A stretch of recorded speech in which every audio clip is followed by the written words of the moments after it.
Naghingyo si Iloilo City Councilor Shean Marie Mabilog kay Iloilo City Mayor Raiza Treñas nga permahan na ang Coordinated Executive Sangguniang Panlunsod Efforts for the Development of Iloilo City o konses pidik budget agud maswelduhan na ang iyang mga staff. Sa ginpatigayon nga special session subong adlaw Disyembre 19, nagpabutyag si Mabilog sang pagkadismaya bangod wala sa gihapon ma-release ang iya pidik budget. Sa interview sa Bombo Radio kay Mabilog, iya pahayag nga 6 na kabulan nga wala sang sweldo ang iya 3 ka mga staff bangod wala pa mapermahan sang alkalde ang iya SSPDEC. Suno kay Mabilog, kung matuod nga nagapanawagan ang alkalde sang unity, respetohon man niya ang kada opisina nga nagakinahanglan sang budget agud maswelduhan ang mga staff. Dugang pa niya, humalin pa sang Hulyo nga naga-follow up sila sa opisina sang alkalde apang tub-tub subong wala sa gihapon sang sabat. Nahibaluan nga ang SSPDEC budget nga nagaalukar kay Mabilog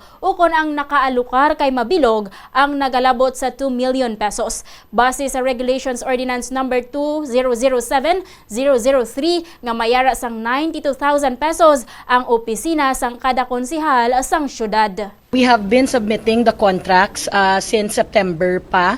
We've been asking assistance from the City Mayor's Office, from the City Administrator. Adlaw-adlaw kami gabalik dito para lang masulduhan ang aton nga staff and ang akon gani pamangkot nga is it with all the councilors nga wala man sila sa SSPDEC or is it only my office? If tuod ang panawagan naton for unity, dapat magrespetar kita sang kada opisina nga ara diri and ang aton malang angyo nga matagaan gidya sang fair nga treatment ang akon nga staff which is 6 months na sila sang wala sang